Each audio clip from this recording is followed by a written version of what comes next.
Good afternoon, everybody. Thank you for being patient and waiting for us to start.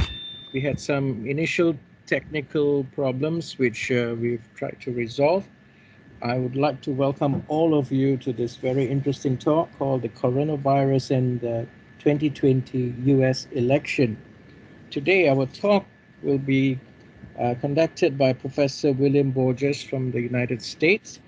Before we start, I would like to inform all of you, please mute your mics. Do not, so there will be less disturbance for the speaker. If you have any questions, please list it in the chat box and we will call upon the questions later on. Let me give you an introduction to Professor William Bill Borges.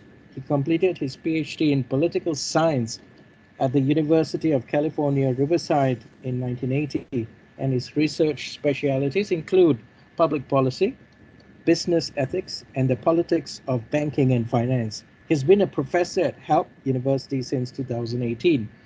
He's co-authored many books on like saving the savings and loans, principles of management, organizational behavior, business research methods, economics, principles of economics, and human resource management.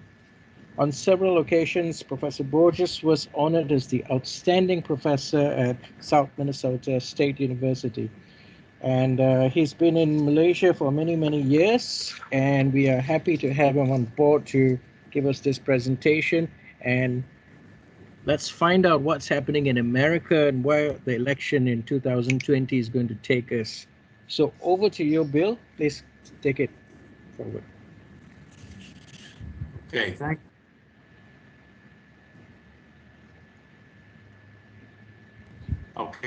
you. Thank you for tuning in today. This is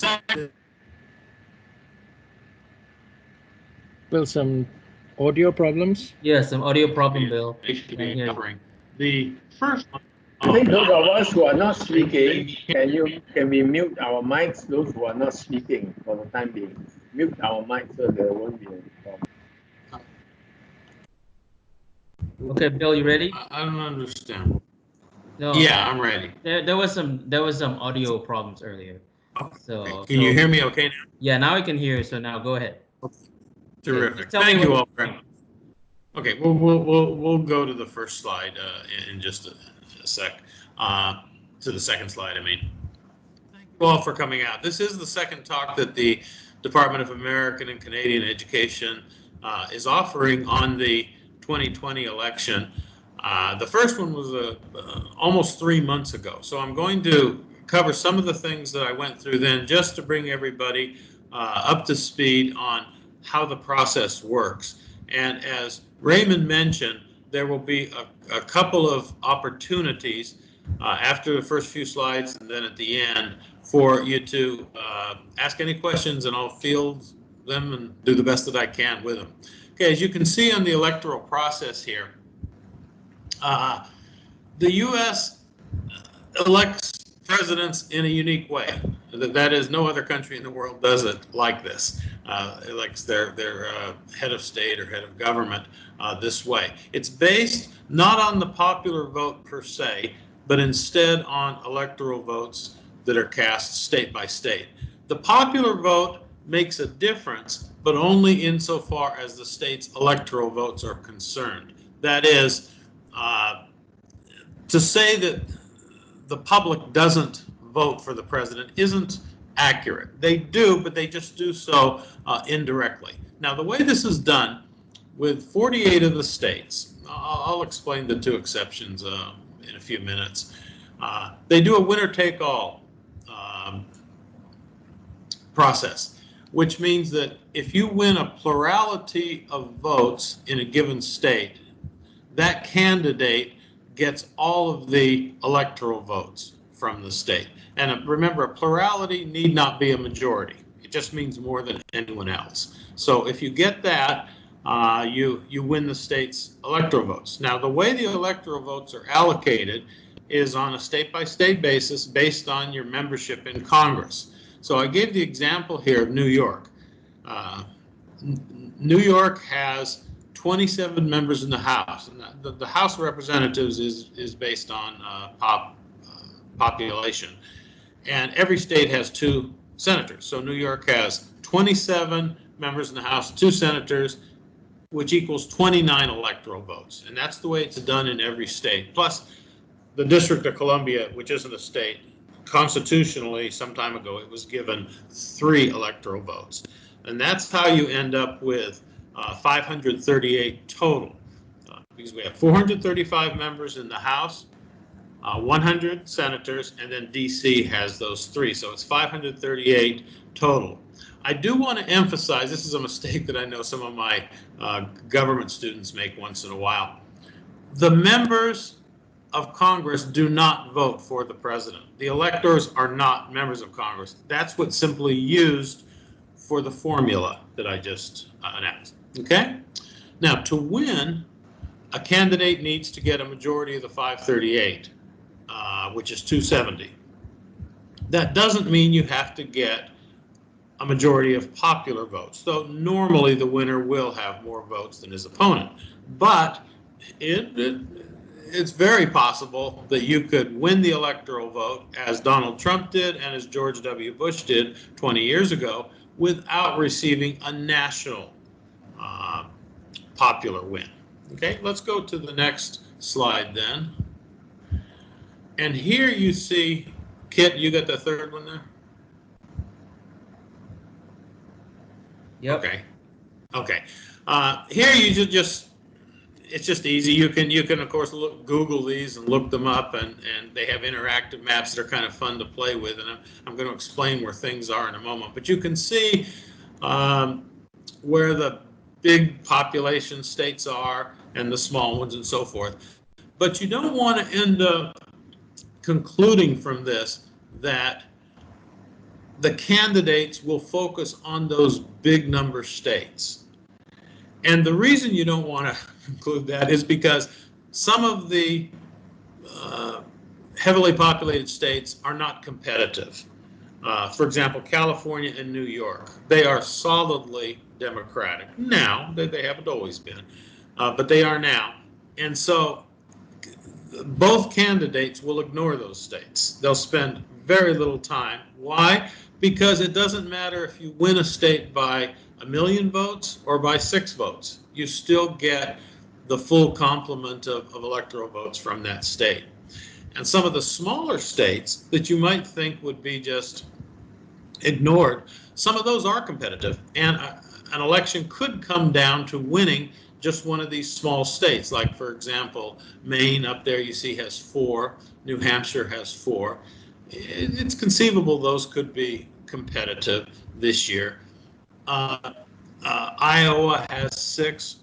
That might very well be competitive. And remember, when Bush won, the younger Bush in 2000, he received 271 electoral votes. That's just one more than the minimum needed. So had any state that went for Bush gone for Gore instead, any state, even the smallest, Gore would have won. So it is important to plan for a close election, even though some of the elections turn out not to be so close. You can see by looking at this map that the heavily populated states tend to be near the water. Okay, the middle ones we call the flyover states. But the designation that pundits and analysts and so forth like to use are red, blue, and you'll see those on the next slide. Red meaning it's a Republican-leaning state. Those like the red means the red earth. Okay, and blue for the blue coastal states, the waters. Those tend to be Democratic states. Okay. Well, let's go to the next slide, and we'll get a look at what things are like now. Okay. You got that current predictions one up? Yep. Okay, wonderful. Darker blue a state is, the more likely it is to go Democratic. The darker red, the more likely it is to go Republican. So you can see where things stand. Now, here's what I'd like to point out, and we're looking at this. And again, long after this talk is over, you can go and see plenty of these very good, very helpful, interactive and just explanatory maps by simply Googling it. But let me explain just a few things here.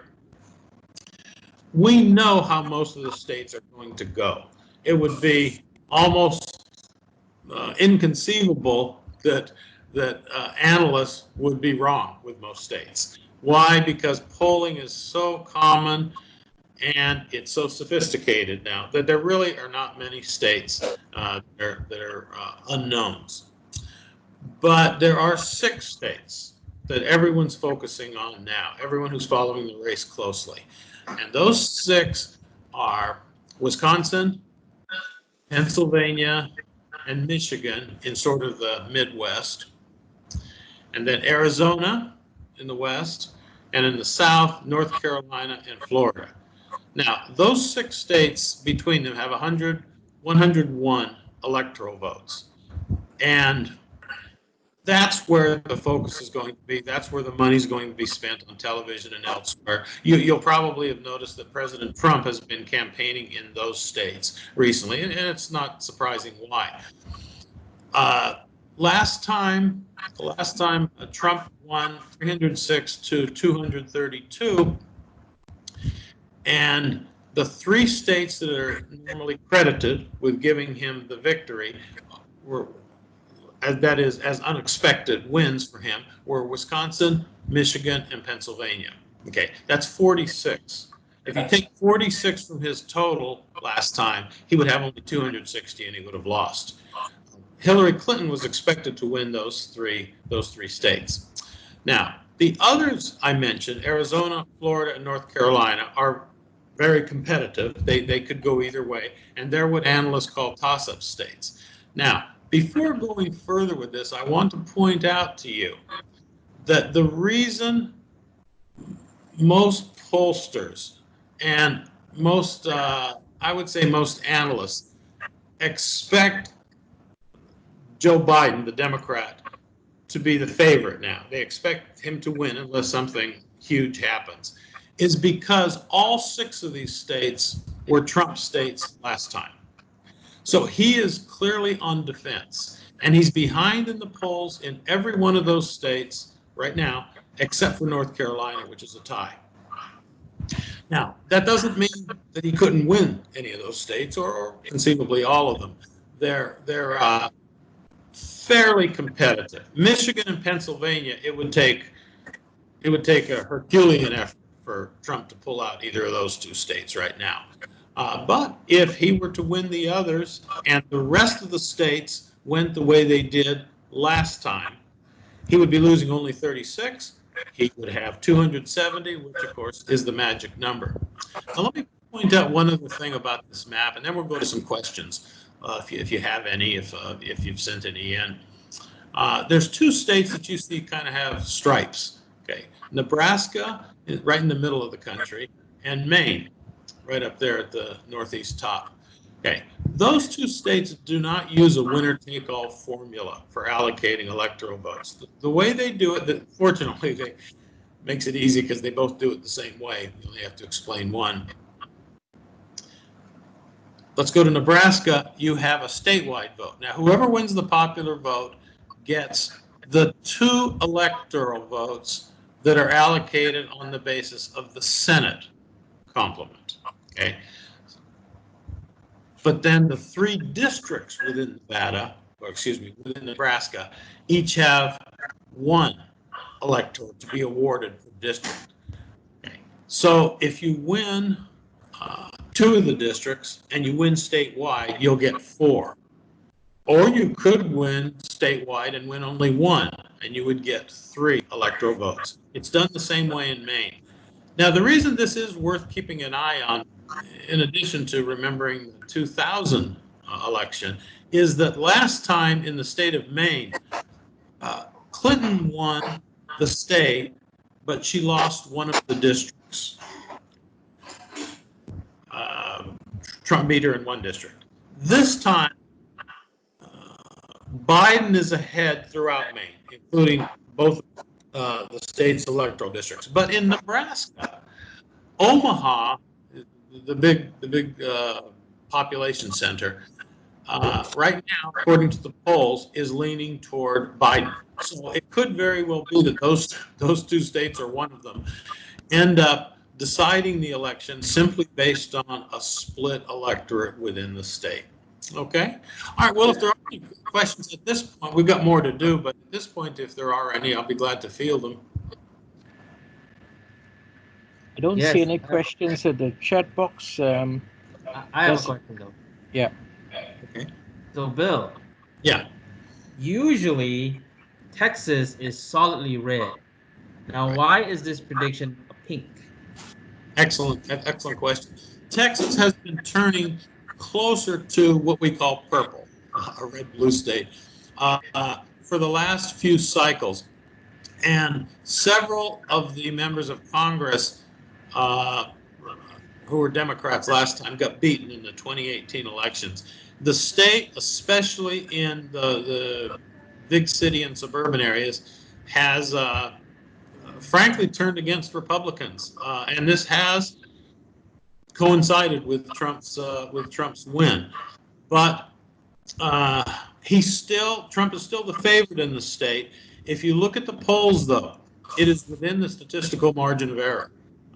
Texas, I know it seems funny to imagine a state that is thought of as just this red, a solid Bush state, a solid Romney state, could actually go to the Democrats this time, but it's perfectly conceivable that it could. I wouldn't call it quite a toss-up state, but it's the same. Now, your question could also, of course, have been applied to the state of Georgia down there. You see that that's pink as well.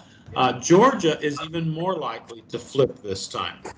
Georgia has been a pretty consistently Republican state for the last 40 years or so, but the population centers in Atlanta and the suburbs have turned bluer. So those are two states that are significant. Now, let me just point out one thing on that. I didn't mention those as the states that'll be the competitive ones.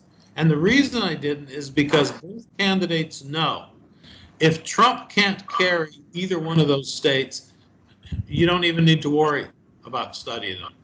The race is over. It will be a landslide if he can't do that. That's why 6 states are presupposing. We look at the 6 states because we presuppose a close election.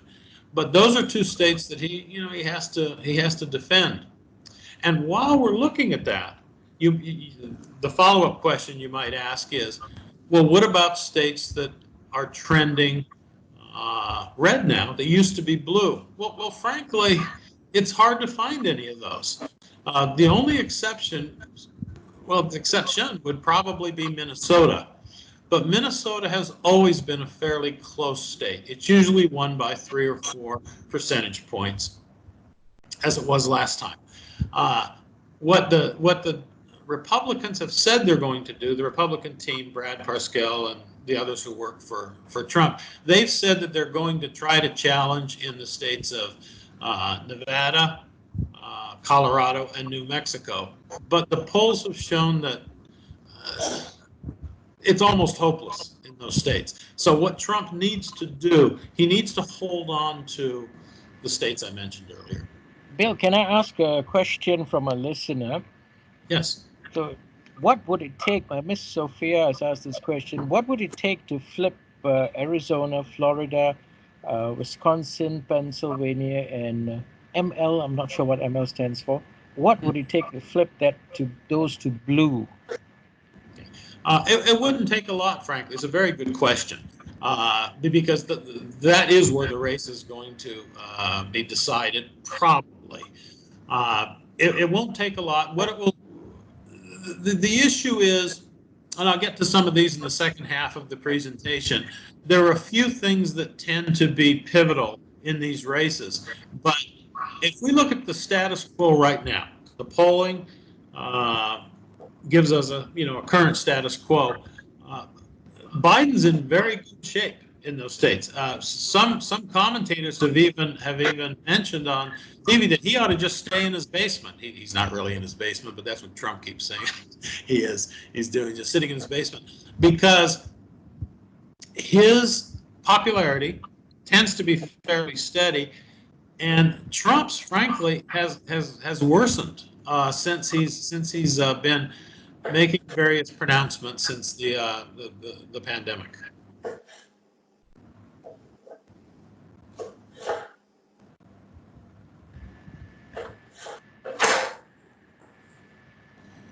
But I will be talking about a few of the things that I think will maybe make a difference in those states especially, but in others as well in the second half.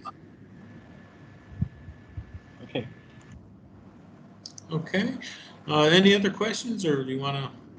Yeah, there's a very good point by Param, who says that he says that the reason he thinks Texas is turning purple is because there's a huge population of Hispanic people in Texas, and this is why they're slowly turning, and a lot of migrants from Mexico. So Texas could go the way of California and New York in the next 20 to 30 years. Yes, and I agree with him. I think he's right. I do want to sort of qualify that a bit. The people who are simply moving in, if they're not citizens, they can't vote. So this has been one of Trump's complaints, is that there's these illegal people voting, and there's just no evidence to support that, none. And he knows it.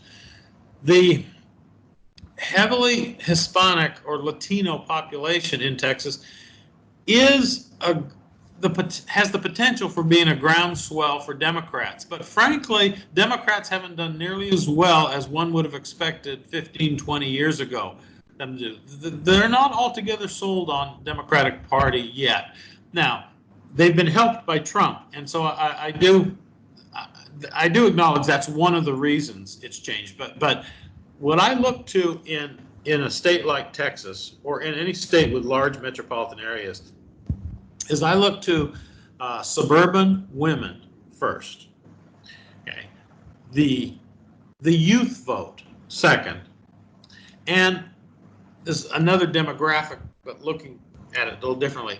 The independents in the state, how do they tend to view things? But the point's well taken. Yes, remember, Hispanics or Latinos are the second largest racially distinct group after Caucasians in the country. There are more Latinos than there are blacks. So it certainly makes a big difference in some states, not in all, but in a state like Texas, New Mexico, Arizona, big difference.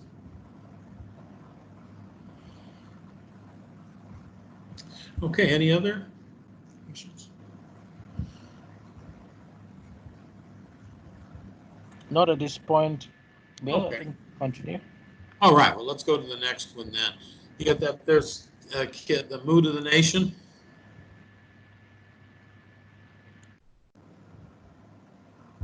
Kit? Yep. Oh, okay, good. Yeah, now, there are three different ways I wanted to sort of view where things stand now, keeping in mind that every time an incumbent runs for re-election, the election is always a referendum on that person, always. So it's not just because it's Trump. I know that people are focusing on whether people love or hate Trump as being the only important thing, but to an extent, that's always the most significant thing. When George W. Bush, with Obama, with Clinton, these were all second-term referendums on him. So we want to look at what the polls are telling us and have been telling us so far. The first thing I want to point out that kind of is an overarching issue is this presidency, Trump's presidency, is most notable for the remarkable steadiness of approval and disapproval. We've really never had one like this. It doesn't seem like it's possible to get the people who love or who despise him to move, no matter what he does, no matter what he says. Like him or not, that tends to be the only barometer that people are using relative to other elections, where incumbents have gone up and down based on things that they do, but not with Trump. So if you look at the first one, Trump's approval, 46%. This is actually on the high side, and since I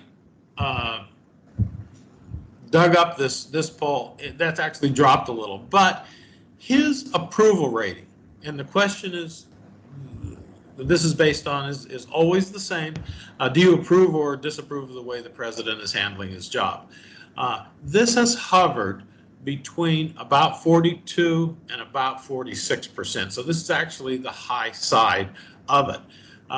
With a 46% approval in terms of winning, it would be difficult to win. Normally, you have to get something like 49 or 50%, but there are lots of other things that could play into this. For example, last time Trump got 46%. He actually, his approval's generally gone down since the election, but he got 46% of the vote. Hillary Clinton got 48% of the vote, and the other candidates got the other 6%. But that was enough, based on this kind of quirky way we elect presidents. That was enough to give him barely give him the win. So his approval really doesn't help him. And if you look at, by historical standards, 46% is a very dangerous place to be for any incumbent. Okay, I mentioned here the shifts in public sentiment. They've been almost non-existent, or I should say they've been transient. They just don't last very long. And it really doesn't matter what he does. If he does something that's widely regarded as successful, let's suppose we had a very high GDP, which we never really had before the pandemic, but let's suppose we did. A couple of quarters we did. His approval would go up a little bit. There'd be a little blip, but not much. Now, let's suppose he does something that meets with widespread disapproval or laughter, like saying people should take disinfectants, let's say, as a possible way to cure the COVID-19. It's a blip downward, but not much of one. And so the shifts in public sentiment really have not followed what we would have expected based on history.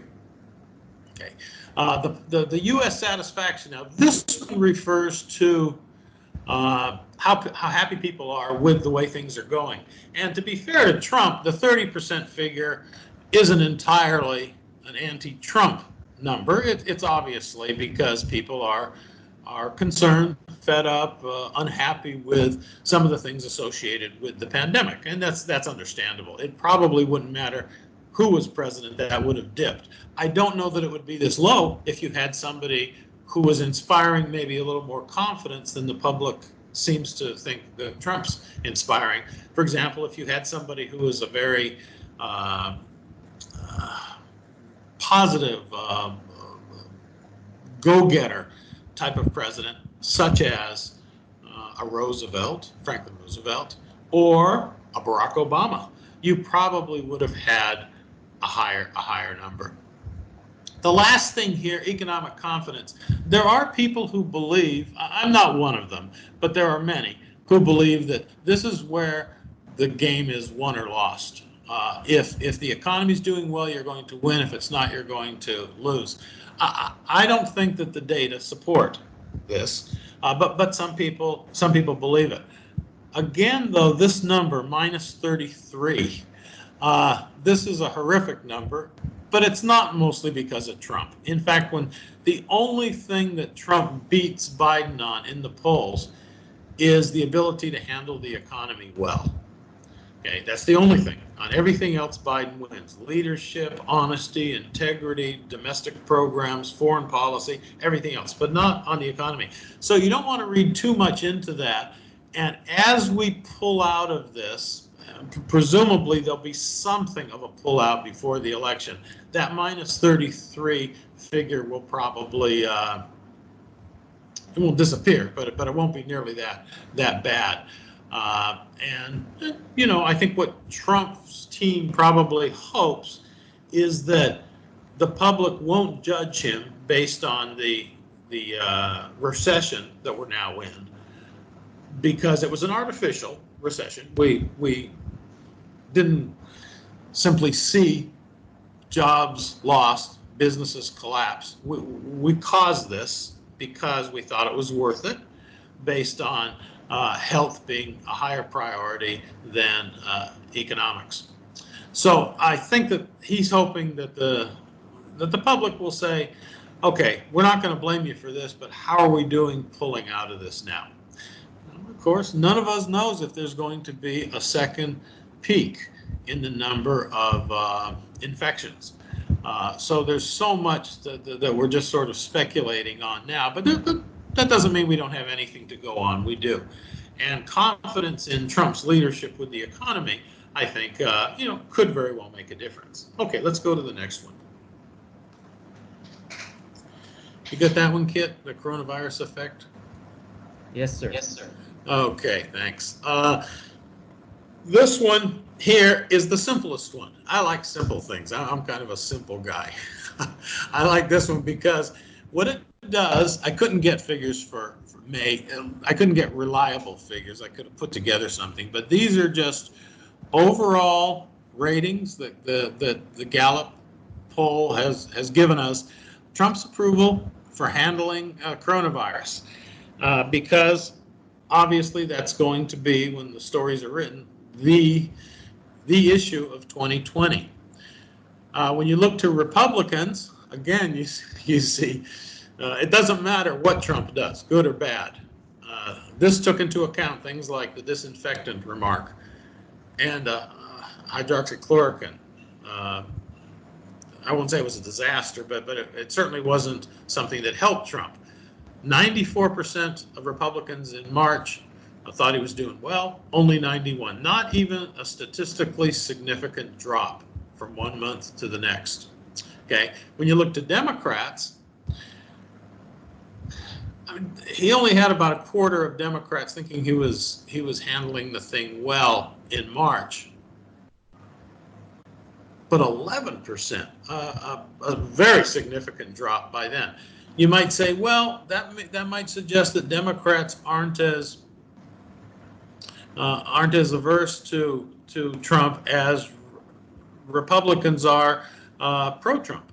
Well, no, because during a time of crisis, remember, you expect a rally round the flag effect. And the 27% in March who thought he was doing a good job almost certainly reflects the fact that some Democrats were saying, look, we're going to put aside partisanship and try to be fair about this. But that's dropped precipitously in the 1 month. Okay, then you look to the category I mentioned earlier, such an important demographic category, independents. That's taken a 10-point hit. 60% thought he was doing fine in March to only 50.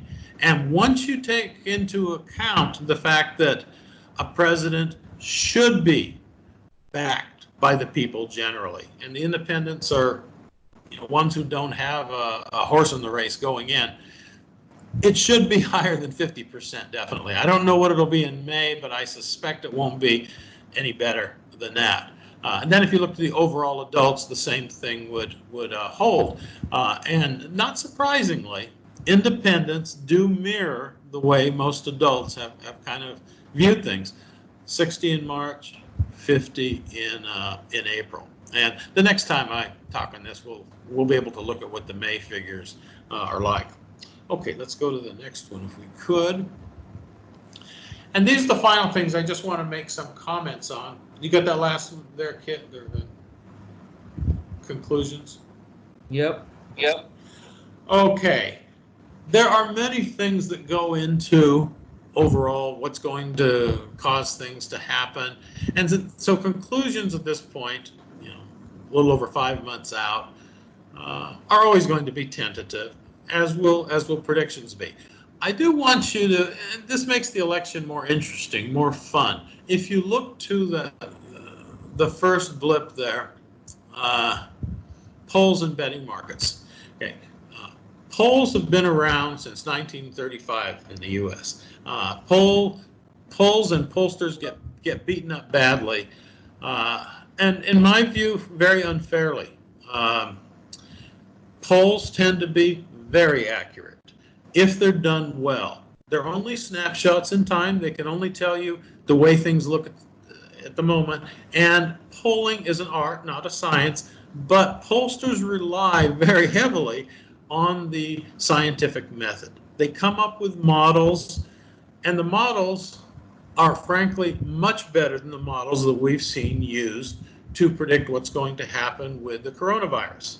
The pollsters are getting heat, and have been for the last few years, because people wrongly perceived that they were way off in 2016. They weren't. The polls, almost all of them, showed that Clinton was going to win the popular vote nationally by 3%. She won by 2.1%. They were very accurate. They were also accurate in most states. Unfortunately, they were off in those three pivotal states I mentioned: Wisconsin, Pennsylvania, and Michigan. And because of that, they've gotten a lot of grief, which it's I don't quite understand. Because you know what I like to tell my students in class when we look at polls, and I try to explain it sort of in the abstract how important polling is. I ask them, do you think one candidate or the other is going to win? And they'll answer yes or no. Okay. Then I say, what makes you think that? And they kind of think, and well, my friend said it, or a newspaper said it. And what it comes down to is the polls. Most people believe that the polls are their barometer for how well people are doing. We rely on polls regularly, even though we know they're not always accurate. Okay, the other thing that has come into play this year, they were barely mentioned in past elections, but the last couple they have been, are these what you could call betting markets. You can, not in the US, you cannot do this legally, but in Europe, you can actually bet on, they're like futures betting if you're into business and follow that. The way you can bet on soybeans or cocoa or stocks or anything else. You can bet on who's likely to win. And if you look to those closely, you'll see that they're just about even now. The reports that have come out are that Trump's well ahead in the betting markets. He's not. It's actually very close. People aren't sure that Biden's going to get the nomination, is I think what accounts for why it is as close as it is. But the argument for following betting markets rather than polls is that, well, in a betting market, people put their money where their mouths are. Yeah, they do, but you know, in Las Vegas, most gamblers lose. So it's not an altogether good barometer. The other thing is, if you want to look at it in a sort of macro way, all of the betting markets, without exception, had Clinton beating Trump in 2016. This doesn't mean that there's nothing to these. They're fun to follow, they're interesting, they're easy to Google and so forth. But I don't think they're quite as reliable as polls, even though a poll will only tell you, remember, at the moment where things stand. Okay, now, there's some other interesting things that if you're not used to following American elections and really want to get into it, these are the things that I think can be helpful. One is the obvious, the vaccine timeline. If a vaccine comes out, I don't think this will happen based on what I've been following and reading and hearing. If one were to come out before the election, this could dramatically change things. Not so much that it would favor one candidate or another, but it would put the emphasis back on things that the emphasis was on pre-pandemic. Okay, it would change things. And if you recall, people have almost forgotten about this. We had an impeachment trial that ended early this year. So it would go back to other sorts of things, maybe personality-based things. But it doesn't look like that's very likely. For a vaccine to be completely approved and dispensed before the election. Okay, but it's something to watch nonetheless. And the expectation of a vaccine coming out shortly after the election could make a difference as well. The big one in terms of people's excitement about the election are the debates.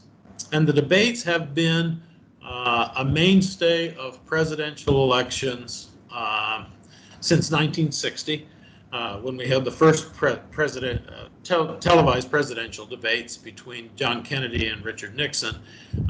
We have them every year. We have 3 presidential debates and one vice presidential debate. And I know that it sounds like, well, that's just politics and it's name calling and they're really not debates in the traditional sense or in the formal sense, and all of that's correct. But people love these debates. These debates will draw the kind of crowds that Super Bowls draw. I suspect the reason is because people know so much can be decided by such a little thing. They're like heavyweight fights, maybe one knockout blow. It's what they look for. Now, I don't have time here to go into all the examples of when a memorable statement or a gaffe has helped or hurt a candidate in debates, but I'll tell you, it has happened several times. I can't say that it definitely has changed the election. One of the ones that's most often spoken of was in 1976, when the incumbent president, Gerald Ford, was debating Jimmy Carter, and he was asked about Soviet bullying of Poland, and Ford said, "Well, I don't think Poland is dominated by the Soviet Union." And the questioner sort of took off his glasses and said, "What do you mean it's not dominated? Aren't they dominated by the Soviet Union? Aren't they a puppet state?" Well, you know, a 15-year-old high school student knew that was the case. Ford made the fateful decision not to back off, and he said, Poland's not, and Hungary's not, and Bulgaria's not. And it turned to Jimmy Carter, and they said, "Do you agree?" And Carter said something to the effect that, no, the president's wrong.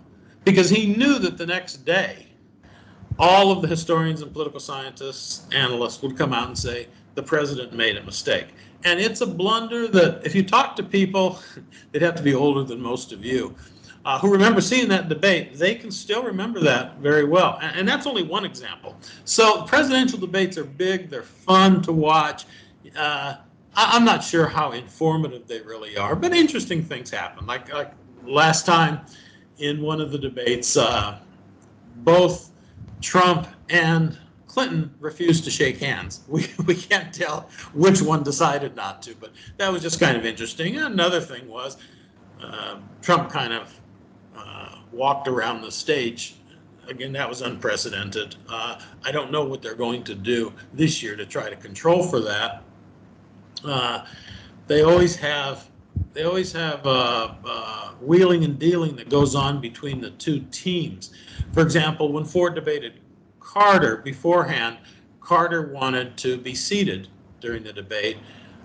Ford wanted to be standing. Well, Ford was about 6 inches taller than him, and so he preferred that. So what they did is they compromised. They stood, but they stood far apart so that the viewer couldn't kind of see that. And so it's interesting. The debates are fun. They are shown in Malaysia. They're not at the best of times. It's obviously in the morning here. It'll be on a Tuesday, Wednesday, or Thursday morning, but they're certainly worth watching. Okay, and a big one is Biden's vice presidential choice. Now, there's not a lot of good scholarship that shows that the choice of a VP nominee makes a big difference in the race. It's always an exciting thing, and people always think, well, this could make a difference, or it could win us one state if we do the right one. But there really isn't much evidence of this. When John McCain chose Sarah Palin in 2008, most people considered it, and still consider it, a mistake. But the fact of the matter is, she didn't cost him the election. Obama was going to win that in any case. If you go back to another vice presidential selection that many people look at and say it was a mistake, it was when George H.W. Bush, the elder Bush, chose Dan Quayle. and maybe it wasn't the best choice for some reasons, but it couldn't have been too bad a choice because he won by an electoral landslide. Bush did. So I think we overdo it, but it's nevertheless fun. Now, what makes this year's especially interesting is that Biden has already said he's going to pick a woman. Now, people are focusing on about 7 or 8 candidates who would be in there, and all of them, interestingly, I kind of like this because I like people to be honest about it. When they're asked, "Are you interested?" They all say, "Yeah, I'm interested." Okay. Whereas traditionally, potential vice presidential choices have said, "Oh, I'm not sure," and so forth. These all want it. Now, there are 3 whom I think are the most likely, just based on the way Biden seems to be doing his calculus. They're all senators, and they all have different things they could bring to the ticket. One of them was his last sort of remaining contender, Elizabeth Warren from Massachusetts.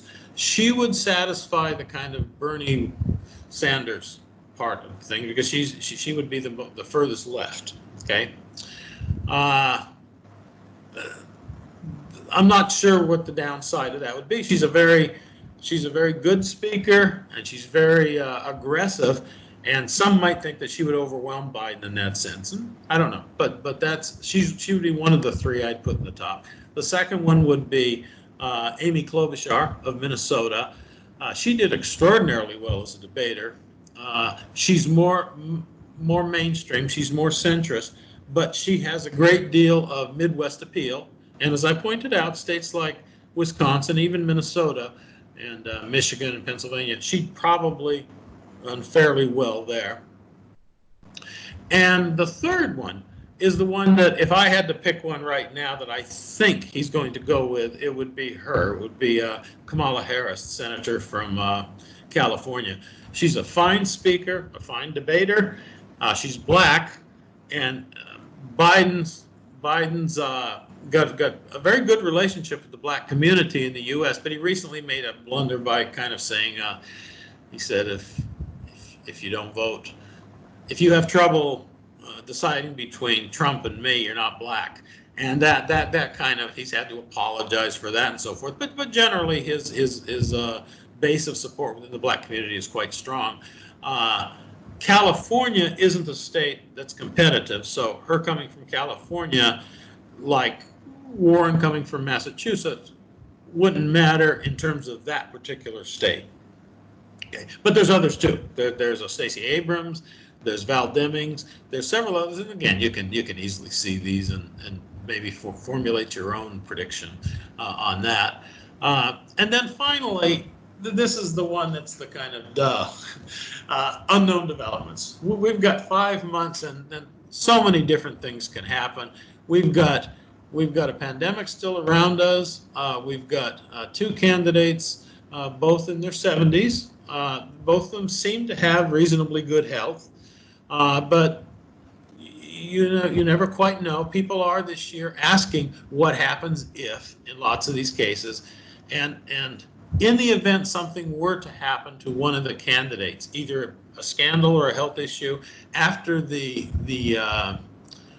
candidate is nominated by his party, you don't have to worry. The parties, both parties, can reassemble. They won't reassemble everybody at the convention, but they'll reassemble the people who can make the decision on who will then step in and then who would be the vice presidential debate as well. They have mechanisms for doing this, even if it happens fairly late.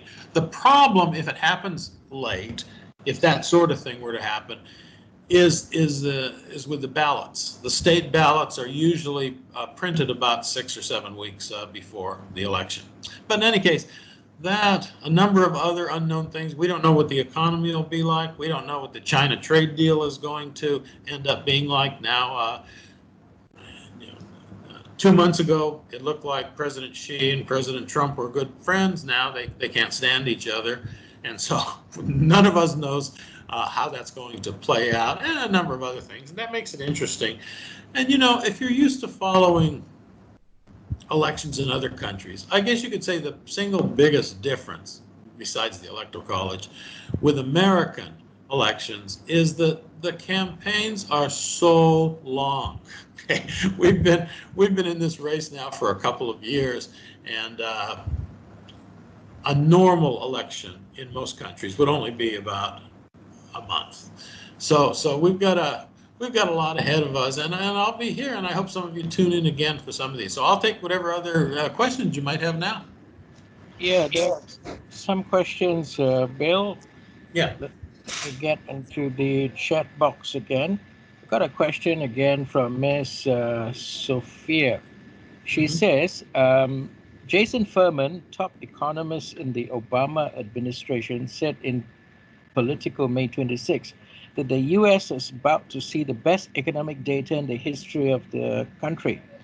This would be scary news for the Democrats. Could you comment on Furman's statement, given that the coronavirus and the shutdown of the economy, will the reopening of the economy spike in Trump's favor? Yes, that's a good question, Sophia. That's good. I read the article, and he's right, but it's as if he's right without really pointing out the essence of this. Of course, when we rebound, it's going to be tremendously upward, a huge spike, just like it was tremendously downward, a huge spike in the other direction before. But that's because of this artificial recession that we have. There are a number of economic indicators that we use to try to gauge how well a president's doing. I'll just go through a few of these, and you see. One, historically, was the size of the deficit. Of course, neither party pays any attention to the deficit anymore, so that probably won't matter. The stock market is another one. The stock market is not really a very good indicator of economic health. It does lead in some ways. It tells us in some ways what the larger economy is going to be like. The Dow Jones is down 5,000 points now, and it's conceivable that it could get close to even again. The GDP rate is a very sensitive indicator. GDP has fallen by numbers we've never seen before because of this, again, because of this artificial recession. So when it starts on the way back up, which it will probably in late June, yeah, it'll be an impressive spike. But we're going to have the technical recession already have kicked in, because the first and second quarters will both be will both show negative growth. Okay, so it's going to spike back up. Now, I saved the best one, the most important one for last. The most sensitive economic indicator is unemployment.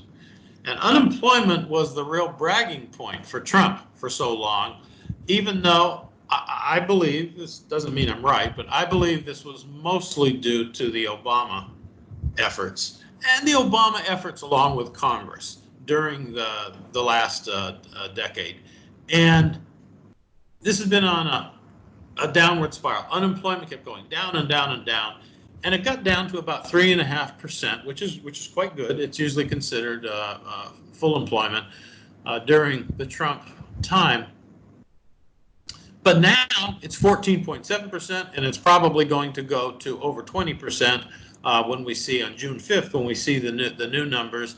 And by the election, even the Democrats, and Furman should know this, even the Democrats concede that the last unemployment report that we get, which will come out in 1st of October or thereabouts, they concede that it'll be double digits. And let's suppose it were 8%. Give the benefit of the doubt. That's still more than twice what it was before. So I guess I disagree. I agree that there is going to be this big spike. There has to be, because all of a sudden places that were closed just because they had to close based on the pandemic, are going to reopen. So it'll be huge, but it was an even bigger drop before than it will be a climb. And keep in mind, the Wall Street Journal has recently said that their experts believe that 42% of the jobs that are lost during the pandemic in the U.S., 42% are never going to be recaptured. Okay. Now, this isn't all bad. Some people need to shift within the economy, but anyway, that's where I would stand on it. All right, Bill, there's a question from Param. The question is, from what he reads in the latest news about Trump's handling of the virus, it seems that Trump thinks the national economy is more important than human lives. However, in the case that Trump had followed Dr. Anthony Fauci's orders and had a more stringent lockdown, as what has occurred in Italy or China, don't you think it would produce a more positive image of Trump, as it shows that he's a more humane person who cares about the lives of American citizens? What's your thought on that? Yeah, Pram, that's a very good question, and I think the last part of that dog's not going to hunt. I mean, people aren't going to suddenly change their view that Trump's compassionate all of a sudden. They don't think that. I think that's sort of, to use another metaphor, that's kind of baked in the cake, that one's gone. The first part of your question is very interesting, because I've got to believe that the people who are advising Trump are pulling their hair out now, and have been. He could have done so many things that could have been so beneficial to him had he acted sooner, had he not made the wild kinds of remarks. And yes, I mean, you can bet that one of the most common popular refrains that you're going to hear during the fall campaign is that South Korea and the United States each had its first coronavirus reported case the same day, the exact same day. South Korea, because they reacted so swiftly, as you alluded to, they're viewed globally as the model of what to do, and the U.S. is viewed as the model of what not to do, largely. Even though that's not entirely fair, the U.S. hasn't done everything badly, and the U.S. does have some problems that don't exist in countries that are both geographically smaller and that don't have federalism, where there's nothing really Trump can do about this. He made a couple of foolish remarks that he was totally in charge, which, of course, you know, a high school civics student knows that's not true. And more recently, he said, if you don't open the churches this weekend, right now, I'll override you, to the governors. And even his own people just ignored that, because they knew that wasn't true. Constitutionally, that's not even a debate. Nobody would bother debating that.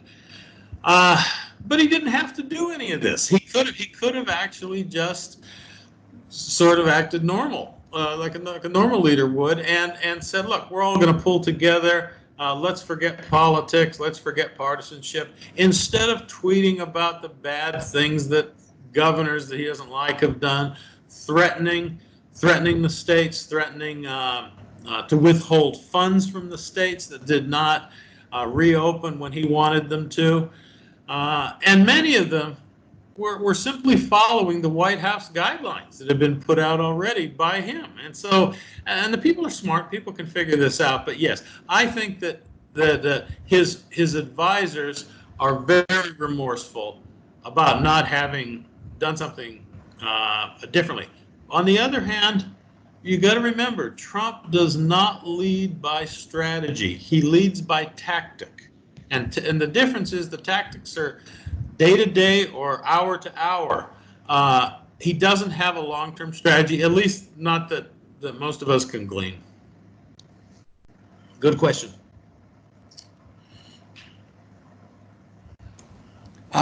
Bill, can I Yes. say something here? Tak Cheong from Help University. Yes. Now, regarding Trump, don't you think the case of Trump being president is an example, is an illustration of the fact that democracy is not workable? It can, at least the American model, Because if you look at the way he handles not only politics, not only the pandemic, the current pandemic, but also politics in general, as you say, he doesn't have a strategy. It's more like ad hoc, like tactical.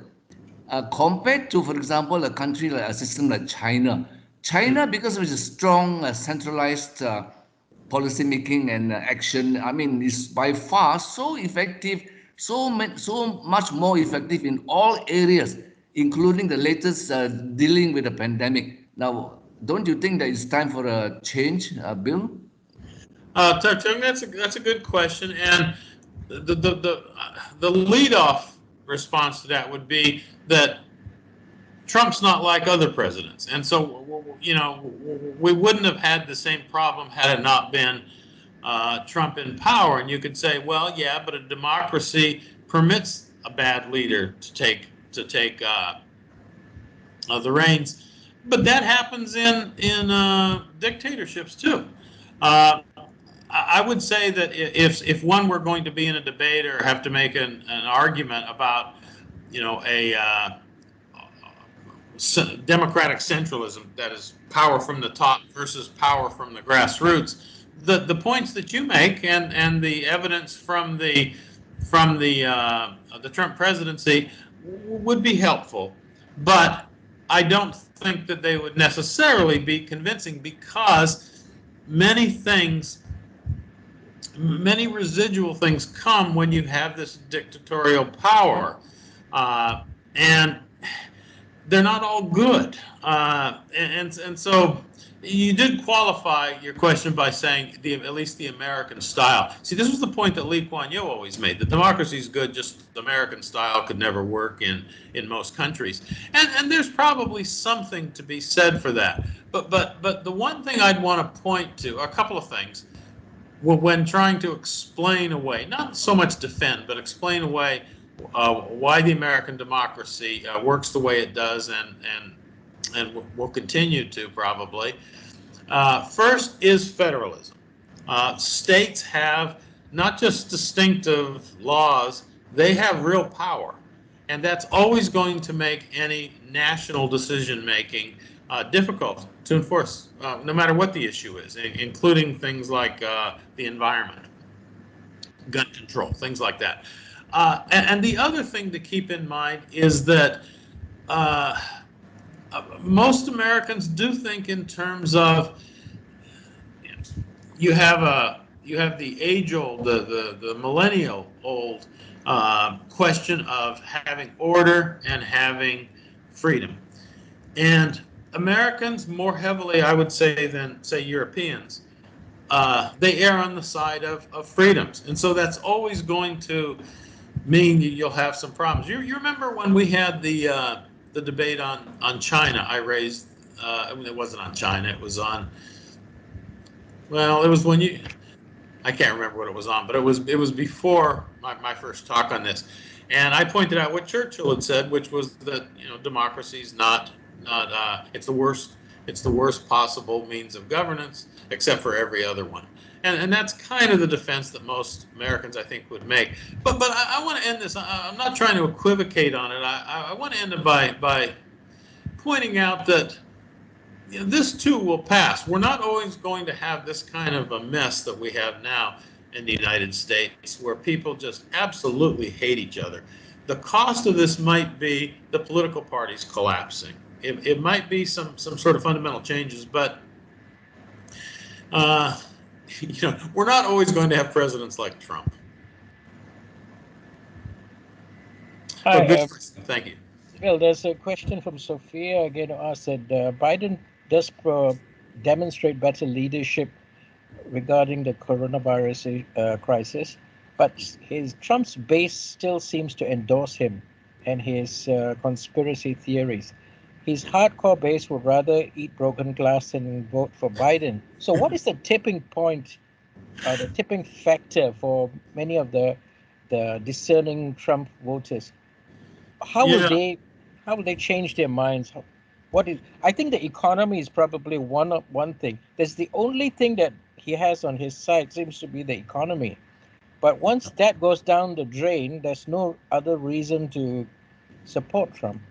Yes, I think that's the way many people feel. But his supporters, I mean, remember what he said when he first entered the race last time. I could shoot somebody on Fifth Avenue in New York City, and my voters would not desert me. And it looks like he's right. It doesn't matter what he says. If you look to blogs, if you look to comments that are shown on the news, letters to the editor, um, the Trump people ignore this stuff. I don't think they would if things were turned around. I mean, try to imagine the ridicule Barack Obama would have faced if he had suggested with his health experts right there that somebody might be able to take a disinfectant, internally, uh, as a possible cure, at least a possible cure is how he said it.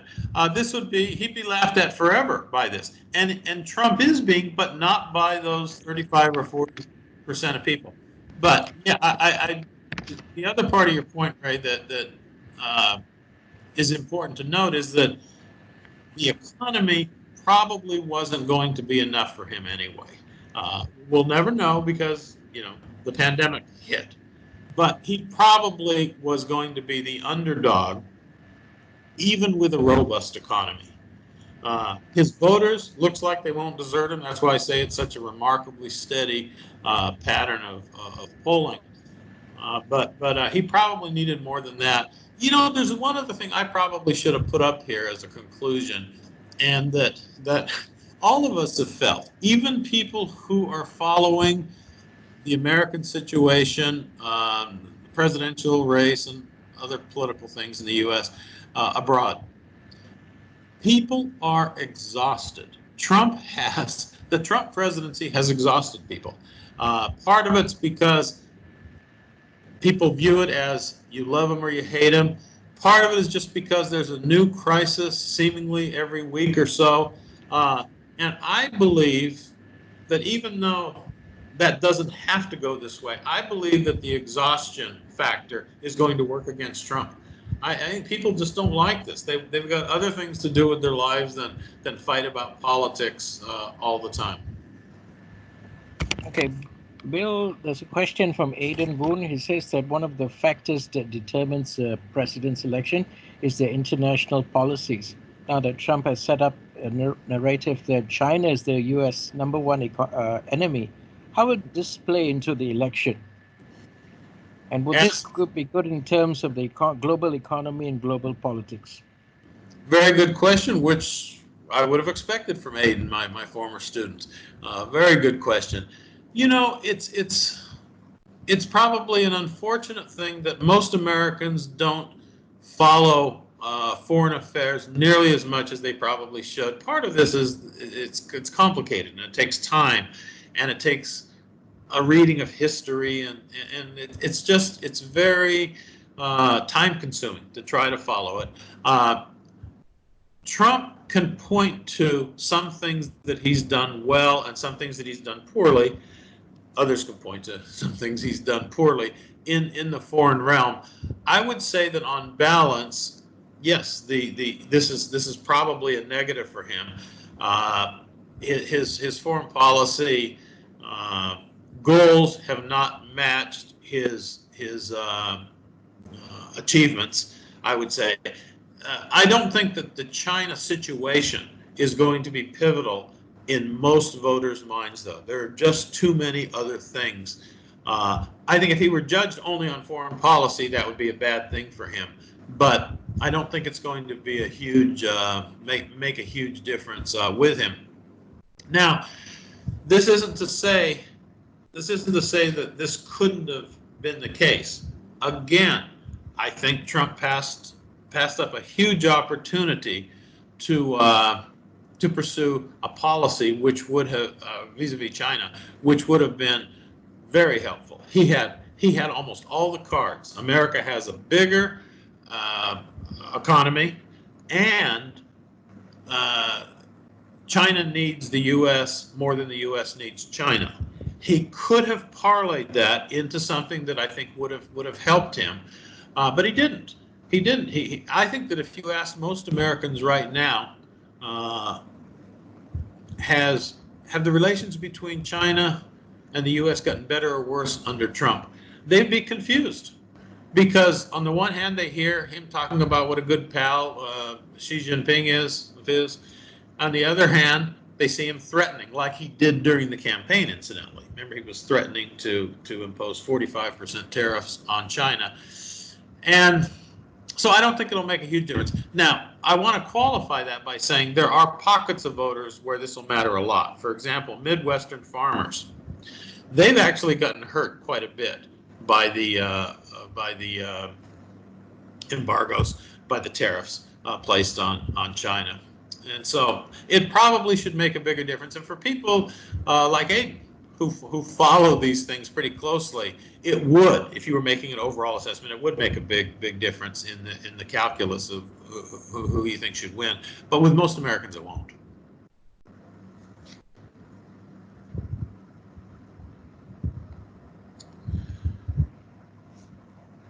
Okay, any other questions, Jerry? Yes, there's one more from Crystal. What do you mean by artificial recession in the U.S.? Okay, that's a good question, and I'm not surprised coming from Crystal that she would ask such a good question.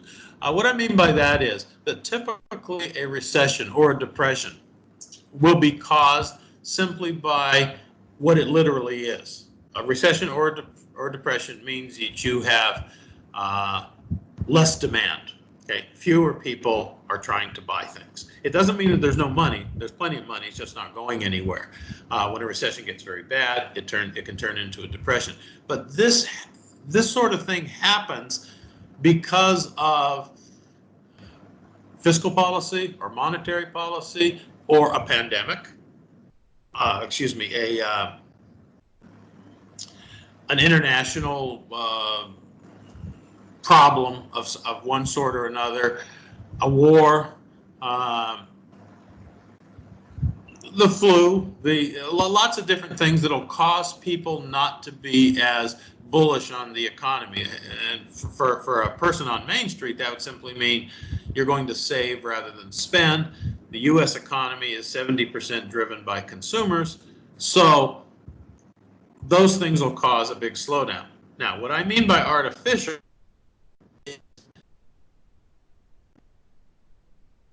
this particular situation we have, we didn't rely on inflation or bad feelings about politicians or anything else to close up. It was ordered. I mean, the states ordered businesses to close, people to stay home so that they couldn't consume. This was all artificial. Now, the bad side of that is it sounds kind of like, well, wow, we can't do what we want to do. The good side of that, though, is that a rebound is much easier than it would be, and it will be coming. A rebound is much easier than if you had to rebuild like we did in the 1930s with the Great Depression. There was nothing, artificial about that. That just happened because you had a worldwide recession, you had a collapse in currencies in Europe, and a number of things that contributed to it, and everybody just got kind of hit. Okay, nobody tried to do it though. This time we tried to. We told people stay home. We told businesses shut down. And so that's what I meant by artificial. Okay, that's thank you for your answer. Actually, I have a question on history. Do you think the presidential candidate like Biden should choose a person that is likely a vice president that is likely to win him votes? So, in that respect, when President Kennedy picked Lyndon Johnson because he was a Texan, did he actually win the Texas vote? Did he win the Electoral College votes in Texas? Yes. Okay, that's a good question. You happen to pick out the one time in modern political history where it does seem like the choice of a candidate won a particular state. Lyndon Johnson had been he was the majority leader in the Senate. He was a senator from Texas. He was Kennedy's chief rival for the nomination. And Texas was a very close state. Texas ended up being won by about 40,000 votes that year. And so, yes, that was one case where a particular state could help. It's hard to point to other ones that did not make the difference in the election. I mean, Kennedy would have won the election even had he lost Texas, as it turned out. But yes, it did make a difference. Now that leads to, of course, a look at what sorts of advantages that analysts point to when you pick somebody. They sometimes say, well, it's important because of the geography, as I mentioned. If you have a Midwestern presidential candidate, you might want to pick a Southern VP candidate, or West and East, or whatever it happens to be. Another one would be balance based on ideology. Like I mentioned, Biden is considered sort of a centrist, so picking somebody far to his left might be helpful there. People point that out. Some people point to age. They say, well, since you've got a guy in his late 70s running, maybe you should pick somebody a lot younger. I've never found any of those rationales very convincing, though. At least by looking at what's happened afterward, it never seems to make much difference. So if I were advising a candidate, I would say, first of all, of course, pick somebody who can be a good president. That's the patriotic thing to do. That's the thing you should want. Can that person on day one be a good leader? And then when it gets to the more politics side of it, I would say pick somebody you can get along with, somebody you like. And I'll tell you, in my lifetime of following these races, and I guess the first one I followed was 1960 Kennedy-Nixon. But ever since then, the best selection, given what I just said as my recommendation for whatever it's worth, was Bill Clinton. Clinton, he was a young, Southern, moderate, and people were urging him to pick someone who's black, pick someone who's from the North, pick someone who's more liberal. He said, no, I want somebody I get along with. So he picks Al Gore. Like him, a young Southern moderate. And it worked fine. It worked just fine. So overall, I think that's what you should kind of look to, because normally it's hard. It's hard to do the calculation that much in advance that this guy will get me that and someone else will get me something.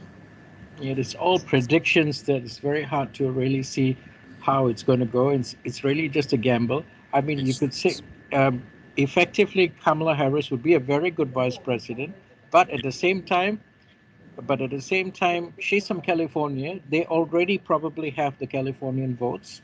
Right. I don't see. I mean, she can join the cabinet anytime, but maybe not necessarily as VP. No, it could be. It could well be.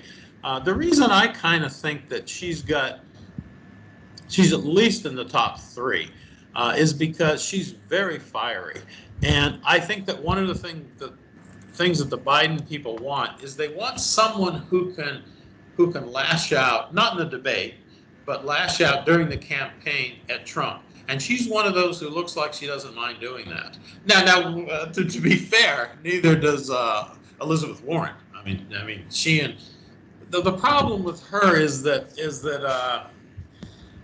she's got such a rough history with Trump that I'm not sure people are going to think of it as anything other than just a dog and cat fight. He calls her Pocahontas. He calls her names. Of course, he calls everybody names. He doesn't like them. But I think that getting somebody who can really be tough on Trump, I think that might be important for Biden. But who knows what's going to be his thinking. Okay, that was very good. I don't see any more questions here.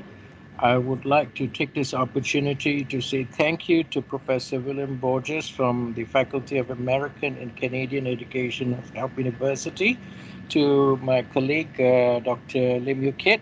Thank you so much for joining us and all the attendees today. This was a very insightful and helpful discussion on what to expect in the American election of November 2020.